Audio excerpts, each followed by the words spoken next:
ውድ ቻናላችን ቤተሰቦች እንኳን ወደ ቻናላችን በደህና መጣችሁ። አሁንም ሊቨርፑልን በተመለከቱ ዘገባዎች ተመልሼ መጥቻለሁ። በሳት የምንመለከታቸው ሊቨርፑሎች ፌራን ቶሬዝ ላይ ፍላጎት አሳይተዋል እየተባለ ይገኛል። እንደዚሁም የቀድሞ የሊቨርፑል ተጫዋች ሆኖ ኤሚል ሄስኬ በክረምቱ የዝውውር መስኮት የግድ የመሃል ሜዳ ተጫዋች ማስፈረም አለባቸው የሚል አስተያየትን ሰጥቷል። እንደዚሁም አሌክስ ስኮት በበርንማውዝ ቤት አዲስ ኮንትራት አልፈርምም ብሏል እየተባለ ይገኛል። እንደዚሁም ጄደን ዳንስንም የተመለከተውን ዘገባ በቆይታችን የምንመለከት ይሆናል። እናንተም እስከ መጨረሻ ደቂቃ ድረስ አብራችሁ ቆይታችሁ እንድትከታተሉት ያላችሁን ሀሳብ አስተያየትም ኮሜንት ሴክሽን ላይ በመጻፍ እንድታሳውቁኝ፣ ሰብስክራይብ፣ ላይክ፣ ሼር እያደረጋችሁም የቻናሉ ቤተሰብ እንድትሆኑ በአክብሮት እጠይቃለሁ። አሁን በቀጥታ ወደ ዘገባዎቹ ማመራ ይሆናል። አብራችሁን ቆዩ። በመጀመሪያም ጄደን ዳንስን ወደ ተመለከተው ዘገባ ነው የምናመራው። ሊቨርፑል ኤኮ ይዞት በወጣው መረጃ መሰረት ጄደን ዳንስ አዲስ ጉዳት እንዳስተናገደ እየተናገሩ ይገኛል። በትናንትናው ዕለት እንግዲህ ሊቨርፑሎች ወደ አሜሪካ የሚጓዙትን 31 ተጫዋቾች ይፋ አድርጓል። በእነዚህ 31 ተጫዋቾች መካከል ግን ጄደን ዳንስ አልተካተተም ነበረ። አሁን ላይ እንግዲህ ሊቨርፑል ኤኮ ይዞት በወጣው መረጃ መሰረት ከ31 ተጫዋቾች ጋር ያልተካተተበት ምክንያት ጉዳት ስላስተናገደ ነው እያለን ይገኛል። ጄደን ዳንስ ያለፉትን ጥቂት ዓመታት እንግዲህ በጉዳት ምክንያት የተለያዩ ጨዋታዎች እያመለጡት ነው የሚገኙት። በተለይ በ2025/26 የውድድር ዘመን ባጋጠሙት ተደጋጋሚ የሃምስትሪንግ ጉዳቶች ምንም አይነት ጨዋታ ማድረግ ሳይችል ቀርቷል። በተለይ ለዋናው ቡድን ያን ያህል ሲግኒፊካንት የሚባል ጨዋታን ማድረግ አልቻለም። አንድ ጨዋታ ላይ በእርግጥ ተሰልፎ ነበረ፣ ነገር ግን ያንንም ጨዋታ በጉዳት ምክንያት ተቀይሮ ሊወጣ ችሏል። በቅርቡም እንግዲህ ከጉዳቱ አገግሞ አንዳንድ ልምምዶችን መስራት ችሎ ነበረ። ለቅድመ ውድድር ዝግጅትም ወደ አሜሪካ ከቡድኑ ጋር ይጓዛል ተብሎ ተጠብቆ ነበረ። ነገር ግን ባስተናገደው አዲስ ጉዳት ምክንያት ወደ አሜሪካ ከሚጓዘው ስኳድ ጋር አብሮ እንደማይሄድ ነው እየተነገረ የሚገኘው። የዚህ ተጫዋች ተደጋጋሚ ጉዳት ማስተናገድ እንግዲህ በሊቨርፑል ቤት በጣም አሳሳቢ እየሆነ እየመጣ ነው የሚገኘው። ጄደን ዳንስ እንግዲህ በክሎፕ አማካኝነት ለዋናው ቡድን መጫወት ሲጀምር በጣም ትልቅ ተስፋ ተጥሎበት ነበረ። ምናልባትም ከ2-3 ዓመት በኋላ የሊቨርፑል ዋና አጥቂ ቀዳሚ ተመራጭ ይሆናል ተብሎ ተጠብቆ ነበረ። ነገር ግን በተለይ ያለፉትን 2 ዓመታት ባስተናገዳቸው ተደጋጋሚ ጉዳቶች ምክንያት የተጠበቀበትን ያህል እንቅስቃሴ ማድረግ ያልቻለ ተጫዋች ነው። ጄደን ዳንስ ታለንት እንዳለው ሁላችንም እናውቃለን። በተለይ ደግሞ ተቀይሮም ቢሆን እንደዚሁም በቋሚነት በጀመራቸው ጨዋታዎች ላይም ይህንን ታለንቱን በተደጋጋሚ ሲያስመለክት ነበር። ነገር ግን በተደጋጋሚ ጉዳትን ማስተናገዱ ምናልባትም በሊቨርፑል ቤት ያለውን ቆይታ ሊያሳጥርበት ይችላል ተብሎ ይሰጋል። ከዚህ በኋላም እንግዲህ በተለይ በሊቨርፑል ቤት የሚያቆየው ኮንትራት እንደተጠናቀቀ ሊቨርፑሎች ያድሱለታል ተብሎ አይጠበቅም እና ምናልባት ከዚህ በኋላ የጉዳት ታሪኩ ማይስተካከል ከሆነ በተደጋጋሚ አሁንም ጉዳት የሚያስተናግድ ከሆነ በቅርብ ዓመታት ከሊቨርፑል ሲወጣ ልንመለከት የምንችልበት እድል እንዳለ ነው እየተነገረ የሚገኘው። በመቀጠልም ስካይ ስፖርት ይዞት የወጣውን መረጃ ነው የምንመለከተው። እንደ ስካይ ስፖርት መረጃ ከሆነ አሌክስ ስኮት በበርንማውዝ ቤት የቀረበለትን አዲስ የኮንትራት ማራዘሚያ ጥያቄ ውድቅ አድርጓል እያለን ይገኛል። እንደሚታወቀው አሌክስ ስኮት በበርንማውዝ ቤት የሚያቆይ የ2 ዓመት ኮንትራት ብቻ ነው የቀረው። 2028 ላይ ይህ ኮንትራቱ የሚያበቃ ይሆናል። እናም አዲስ ኮንትራት እንግዲህ አቅርበውለት ነበረ። በተለይ ዋናው አላማቸው የነበረው በዚህ ሰዓት እንግዲህ የተለያዩ ክለቦች እዚህ ተጫዋች ላይ ፍላጎት አሳይቷል። እናም ይህንን ተጫዋች በርካሽ ዋጋ ከመሸጥ ይልቅ ኮንትራቱን አራዝመውለት በዛ ኮንትራት ላይ ደግሞ የውል ማፍረሻ ለማስቀመጥ ነበር ሀሳባቸው። ከዚህ ቀደምም ይህንን ነገር በተለያዩ ተጫዋቾች ላይ ሲተገብሩት መመልከት ይችላል። በቅርቡም ይህንን ነገር በሴሜኑ ላይ ሲተገብሩት የተመለከትንበትም ሁኔታ አለ። እንደምታስታውሱት ባለፈው በ2025 የክረምት የዝውውር መስኮት የሴሜኑን ኮንትራት አራዝመውለት ነበረ። ሲያራዝሙለት ግን የ60 ሚሊዮን ፓውንድ አካባቢ የውል ማፍረሻ አስቀምጠውለት ነበር። ከዛ በጃንዋሪ የዝውውር መስኮት ማንቸስተር ሲቲዎች ይህንን የውል ማፍረሻ ከፍለው ሊያስፈርሙት ችሏል። አሁንም በርንማውዞች በአሌክስ ስኮት ላይ ተመሳሳይ ነገርን ለማድረግ አስበው ነበረ። ነገር ግን እንደ ስካይ ስፖርት ዘገባ ከሆነ ይህንን የኮንትራት የማራዘሚያ ጥያቄ አሌክስ ስኮት ውድቅ አድርጎታል ነው እየተባለ የሚገኘው። እንደሚታወቀው ሊቨርፑል የዚህ ተጫዋች አድናቂ ናቸው። በተለይ ደግሞ አንዶኒ ኢራዮላን ከቀጠሩ በኋላ ከዚህ ተጫዋች ጋር ስማቸው በስፋት እየተያዘ ነው የሚገኘው። ከሊቨርፑል በተጨማሪ ማንቸስተር ዩናይትዶች የዚህ ተጫዋች አድናቂ እንደሆኑ በቅርበትም እየተከታተሉት እንደሆነ ከዚህ ቀደም የወጡ ዘገባዎች ሲናገሩ ነበረ። በቅርቡም ትናንትና ወይም ከትናንትና ወዲያም ኢንዲካይል ይዞት በወጣው መረጃ መሰረት ሊቨርፑሎች ይህንን ተጫዋች ለማስፈረም ለበርንማውዝ የመጀመሪያ ጥያቄ እንዳቀረቡ ነው እየተናገረ የሚገኘውና እዚህ ተጫዋች ላይ ከፍተኛ ፍላጎት እንዳላቸው የሚያሳይ ነው። እናም ተጫዋቹ ኮንትራቱን አላራዝምም ማለቱ ምናልባትም መጀመሪያ ላይ ሲጠበቅ ከነበረው የዝውውር ሂሳብ ቀንሶ ሊሸጡ የሚችሉበት እድል እንዳለ የሚያሳይ ይመስለኛል።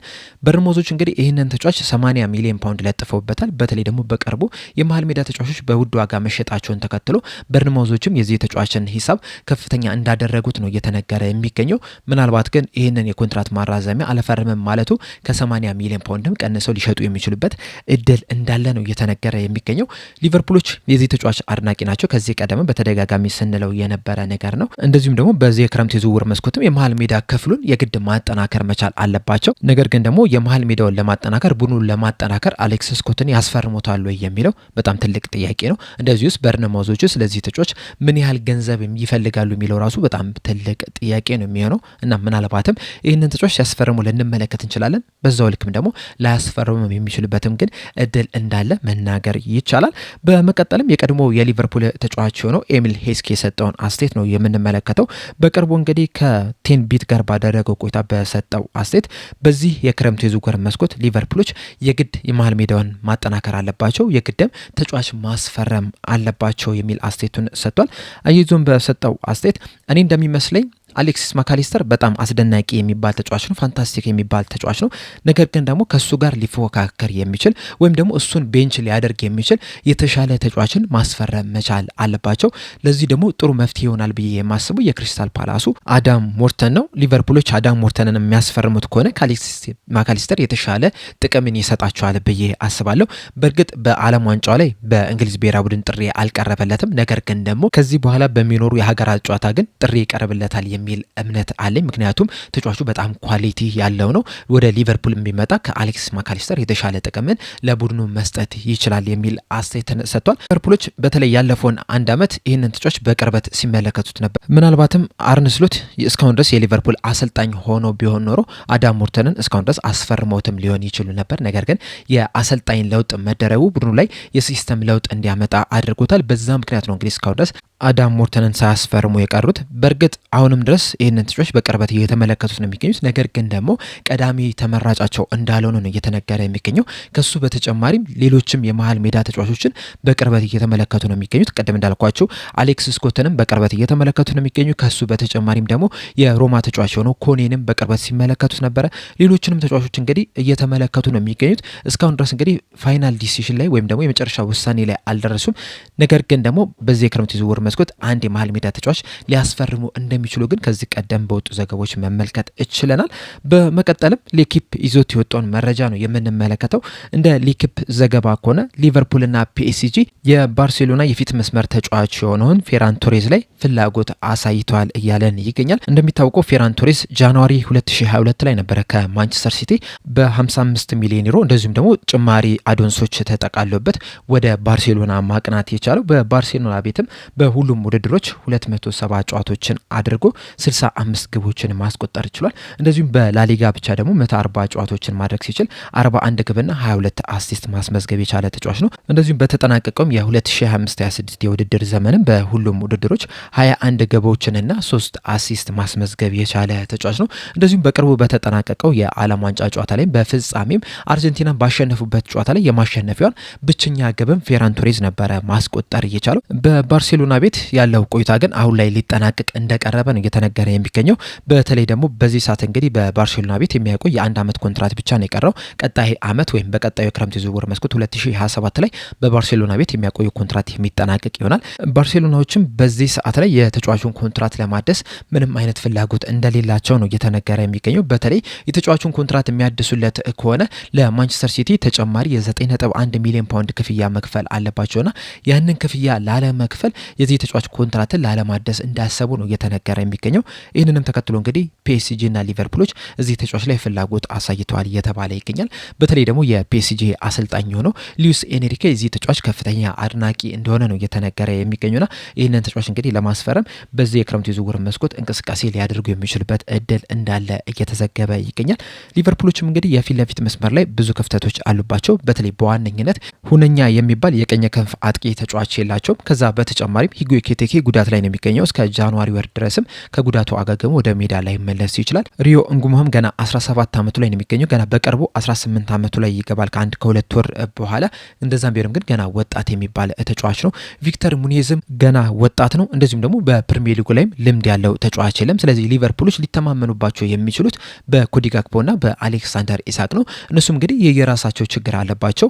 አሌክሳንደር ኢሳክ ተደጋጋሚ ጉዳት ያስቸግረዋል። እንደዚሁም ደግሞ ኮዲ ጋክፖም ደግሞ ወጥ የሆነ አቋም አቋምን እያሳየ አይደለም የሚገኘው። ስለዚህ የአጥቂው ስፍራ ላይ በጣም መጠናከር መቻል አለበት። እናም ፌራን ቶሬዝን የሚያስፈርሙት ከሆነ በመጀመሪያ ደረጃ ለቡድኑ ዴብዝ ይሰጣል፣ ጥልቀት እንዲኖረው ያደርጋል።